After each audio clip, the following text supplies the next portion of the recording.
दोस्तों, अगर हमारा मन खाली हो जाए तो हम उसमें कुछ ऐसी चीज डाल सकते हैं, कुछ ऐसे विचार डाल सकते हैं जिससे हम अपने मन की बकबक को शांत कर सकते हैं। जो विचारों का सैलाब हमारे मन में चलता रहता है, उन्हें हम बहुत अच्छी तरह रोक सकते हैं। और दोस्तों, अगर एक बार मन की बकबक रुक जाए तो फिर हम मन से जो चाहे वो करवा सकते हैं। इसीलिए अगर आप मन की बकबक को शांत करवाना चाहते हो तो इस कहानी को आखिर तक जरूर सुनिएगा। एक नगर की बात है। उस नगर में एक नौजवान युवक रहता था। उसका नाम आनंद था। उसे एक समस्या थी और उसकी समस्या यह थी कि उसका मन हर समय भटकते रहता था। उसके मन में हर समय कोई न कोई नकारात्मक विचार चलते रहते थे। उसके मन की बकबक कभी शांत नहीं होती थी। वो जब भी कुछ सोचकर करता तो कुछ अलग ही कर देता।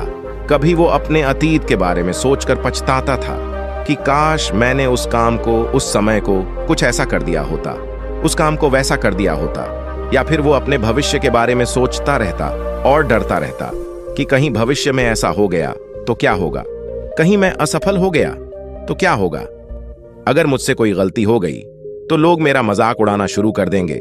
और ऐसे ही कई सारे नकारात्मक और असफलता से भरे विचार उसके मन में आते रहते थे। आनंद हमेशा ही अपने विचारों में खोया रहता। वह अपने विचारों से मुक्ति पाना चाहता था। आनंद चाहता था कि उसके मन में कोई भी फालतू विचार कभी भी ना आए, लेकिन हर समय विचारों का सैलाब उसके मन में उठता ही रहता। इसीलिए जीवन में वो बहुत परेशान हो गया था। फिर एक दिन उसे किसी ने बताया कि यहाँ पास के ही जंगल में एक बौद्ध भिक्षु रहते हैं, उसके पास जाओ, वो तुम्हारी मानसिक समस्या का समाधान अवश्य कर देंगे। ये सुनकर आनंद तुरंत ही उस बौद्ध भिक्षु के पास चला जाता है और अपनी सारी समस्या उन्हें बताता है। बौद्ध भिक्षु भी आनंद की बातों को बड़े ही ध्यान से सुन लेते हैं और उससे कहते हैं कि तुम मुझसे क्या जानना चाहते हो। ये सुनकर आनंद कहता है, हे गुरुदेव, मैं अपने मन को शांत और खाली करना चाहता हूँ। मैं आपसे ये जानना चाहता हूँ कि मन को खाली व शांत कैसे करते हैं। मेरा मन हर वक्त विचारों से भरा रहता है।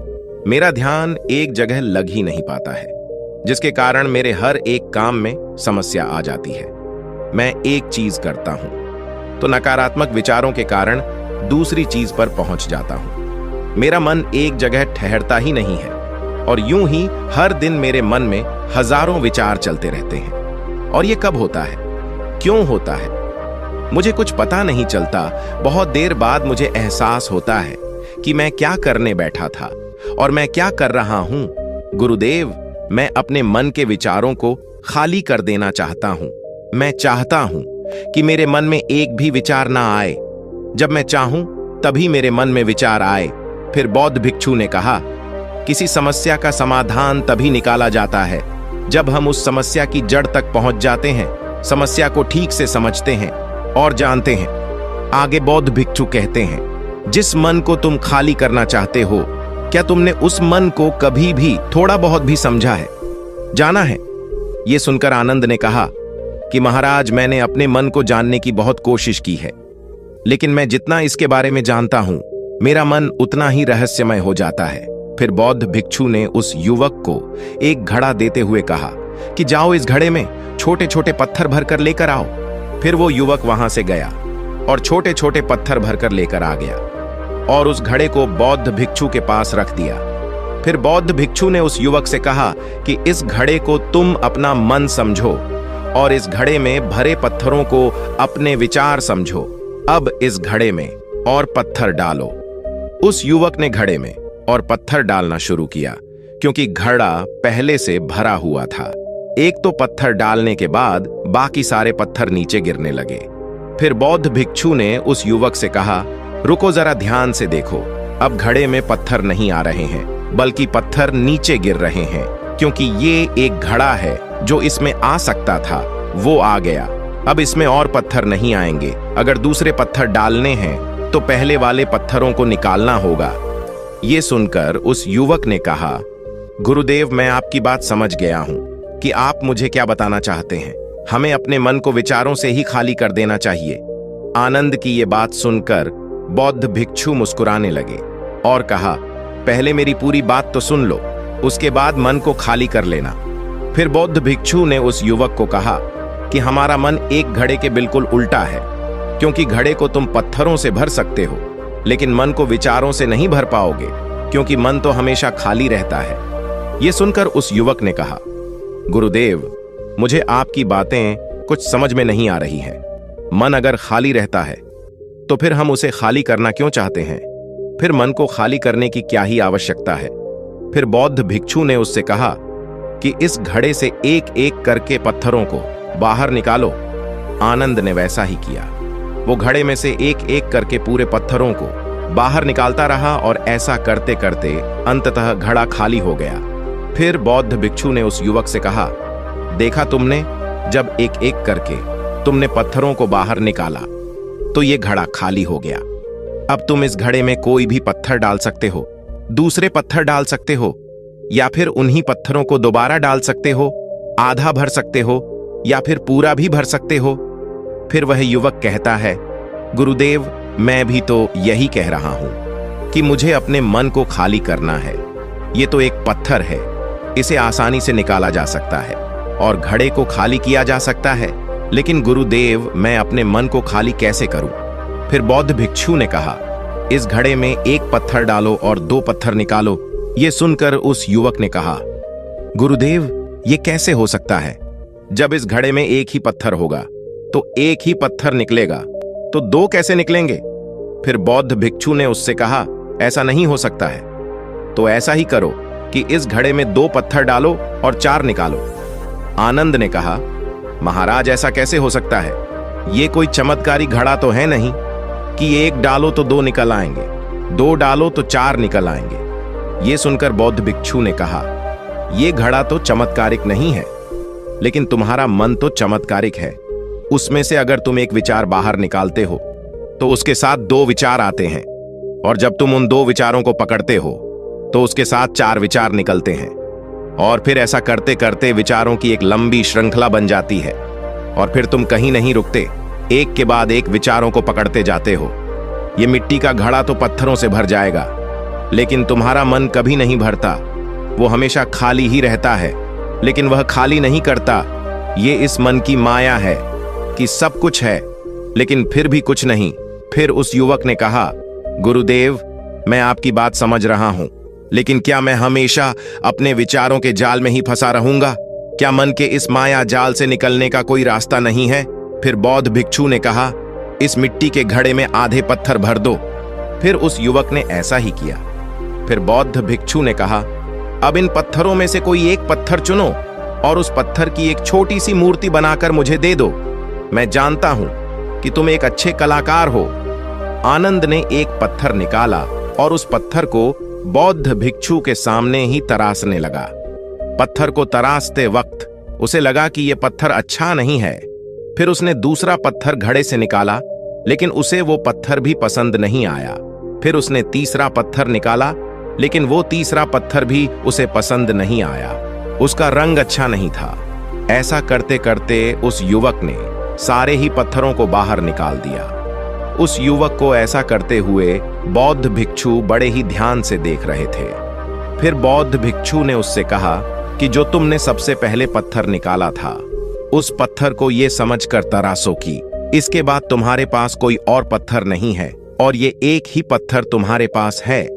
फिर उस युवक ने जैसा गुरुदेव ने कहा, उसी एक पत्थर को लेकर तराशना शुरू किया और उसने उस पत्थर से एक बहुत ही सुंदर मूर्ति बनाई और बौद्ध भिक्षु को भेंट की।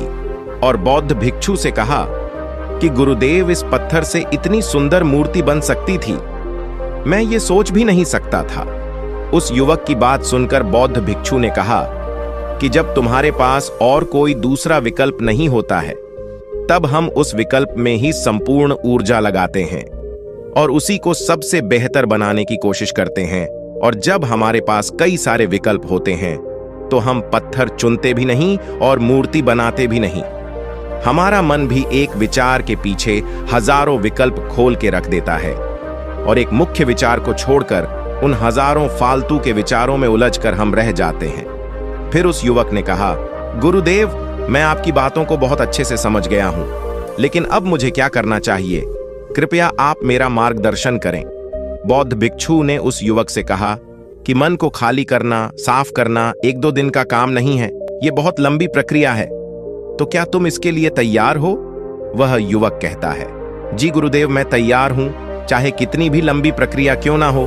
फिर बौद्ध भिक्षु ने उस युवक से कहा कि मन को खाली व नकारात्मक विचारों से दूर रखने के 6 तरीके हैं। आओ उन्हें एक एक करके समझते हैं। पहला तरीका है कि ऐसे लोगों का साथ छोड़ दो जो तुम्हें कमजोर, पिछड़ा हुआ, लक्ष्यहीन महसूस कराए। अक्सर हमारे आसपास ऐसे लोग होते हैं जो हमसे पद और धन में ऊपर होते हैं, और इसी पद और धन के घमंड में वो अपने नीचे से लोगों को कुछ भी नहीं समझते। इसीलिए ऐसे लोगों के पास रहना ही नहीं चाहिए, और ऐसे लोग अपने से छोटे लोगों को हमेशा यही महसूस कराते हैं कि आप कितने छोटे हैं, और इसीलिए वो छोटे लोग अपने जीवन में कुछ बड़ा हासिल कर ही नहीं सकते। इसके अलावा कई बार हमारे मित्र और घर परिवार के सदस्य भी ऐसे होते हैं जो अक्सर हमें छोटा महसूस करते हैं, हमें नीचा दिखाने की कोशिश करते हैं, लोगों के सामने हमारा मजाक बनाते हैं। तो ऐसे लोगों से जितना दूर हो सके उतना दूर रहो। ये लोग ऐसे होते हैं कि तुम्हारी नजरों से तुम्हारी गरिमा को दूर करके तुम्हें लक्ष्यहीन बनाते हैं, और फिर तुम्हें खुद की काबिलियत पर शक होना शुरू हो जाता है। तुम्हारे अंदर खुद के प्रति नकारात्मक भावनाएं आ जाती हैं, और ये नकारात्मक विचार तुम्हें मानसिक तनाव और चिंता की ओर ले जाते हैं। फिर बौद्ध भिक्षु दूसरा तरीका बताते हुए कहते हैं कि तुम बहुत ही कम और चुनिंदा लोगों को ही अपना मित्र बनाओ। ऐसे लोगों को ही अपना मित्र बनाओ जिससे तुम कुछ सीख सकते हो, जिनकी तुम इज्जत कर सकते हो, जो तुम्हारी भावनाओं को समझ सके, जिनकी सोच तुमसे मेल खाती हो, जो जीवन में तुम्हें आगे बढ़ाने में सहायता करे। हमारे जीवन और चरित्र में हमारे माँ बाप के बाद हमारे मित्रों का ही सबसे ज्यादा योगदान होता है। इसीलिए मित्रों का सही होना भी बहुत आवश्यक है, ऐसा कहा भी जाता है। तुम उन 5 लोगों का प्रतिबिंब हो जिनके साथ तुम सबसे ज्यादा वक्त बिताते हो। अगर तुम्हारे आसपास के 5 लोग जिनके साथ तुम सबसे ज्यादा वक्त बिताते हो वह ईमानदार है, तो तुम भी धीरे धीरे ईमानदार होना शुरू कर दोगे। और अगर वो 5 लोग अमीर हैं तो तुम भी धीरे धीरे अमीर बनना शुरू कर दोगे। कहने का अर्थ यही है कि तुम वैसा ही बन जाते हो जिस तरह के लोगों के साथ तुम अपना समय व्यतीत करते हो। किसी महान दार्शनिक ने कहा था कि तुम मुझे किसी भी इंसान के मित्रों से मिलवा दो तो मैं उसके मित्रों को देखकर उस इंसान का भविष्य बता दूंगा। हमारी सबसे बड़ी समस्या यही है कि हम लोगों को ना नहीं बोल पाते हैं। जिन लोगों के साथ हम रहना पसंद भी नहीं करते हैं, ना चाहते हुए भी हमें उन नकारात्मक लोगों के साथ वक्त बिताना पड़ता है। इसीलिए सबसे पहले हमें अपने जिंदगी में उन लोगों को ना कहना आना पड़ेगा जिनके साथ रहकर हमें लगता है कि ये हमारी जिंदगी खराब कर रहे हैं। अगर ये हमारे जिंदगी में ना हो तो शायद हम ज्यादा खुश रहेंगे। बौद्ध भिक्षु आगे कहते हैं, तीसरा तरीका है कि तुम कभी भी अपना अतीत नहीं बदल सकते, लेकिन तुम अपना भविष्य बदल सकते हो। इसीलिए तुम पूरी तरह से वर्तमान में रहते हुए उन चीजों पर, उन कर्मों पर ध्यान दो जो तुम्हारे नियंत्रण में है, जिन्हें तुम आज कर सकते हो, अभी कर सकते हो। बौद्ध भिक्षु कहते हैं, मेरी एक बात हमेशा याद रखना, केवल वर्तमान में रहकर भविष्य को संवारा जा सकता है, अतीत में रहकर नहीं। इसीलिए वर्तमान में जीने की आदत डालो। चौथा तरीका है कि तुम स्वस्थ और पौष्टिक खाना खाओ। हमारा शरीर ऊर्जा से चलता है, और हम जैसा खाना खाएंगे वैसे ही ऊर्जा हमारे शरीर को मिलेगी। अगर हमारा शरीर स्वस्थ नहीं रहेगा तो हमारा मन स्वस्थ कैसे रहेगा? जब शरीर कमजोर व बीमार रहता है तो मन में कई सारे नकारात्मक विचार आते हैं, और स्वस्थ शरीर में स्वस्थ दिमाग का वास होता है। इसीलिए शरीर को स्वस्थ व मजबूत रखना हमारी जिम्मेदारी है। बौद्ध भिक्षु कहते हैं कि 5वां तरीका ये है कि रोज ध्यान करो। ध्यान करने का सबसे उपयुक्त समय सुबह या फिर रात को सोने से पहले होता है, लेकिन अगर तुम्हें ध्यान में गहरा जाना है तो सबसे उपयुक्त समय रात का ही होता है। रात में सोने से पहले ध्यान करने से नींद में भी सुधार होता है और बहुत गहरी नींद आती है। ध्यान करने के लिए तुम अपनी सांसों पर ध्यान केंद्रित कर सकते हो, या फिर तुम अपने मन में उठने वाले विचारों पर भी अपना ध्यान केंद्रित कर सकते हो। मन में उठने वाले विचारों पर ध्यान केंद्रित करने से ध्यान करने वालों का ज्यादा फायदा होता है, क्योंकि इसमें आसानी से गहरे ध्यान में उतरा जा सकता है। अगर तुम ध्यान नहीं कर सकते हो तो रोज खुद के साथ अकेले में वक्त बिताओ, खुद के व्यवहार को समझो, देखने की कोशिश करो कि मन में किस तरह के विचार उठ रहे हैं और क्यों उठ रहे हैं। फिर बौद्ध भिक्षु आगे बताते हुए कहते हैं, छठा तरीका है कि तुम नई नई जगह घूमने जा सकते हो, क्योंकि एक पुरानी कहावत है कि एक लंबी यात्रा आपको 100 किताबों के बराबर ज्ञान देती है। गौतम बुद्ध अपने जीवन काल में 9 महीने लगातार घूम रहे थे।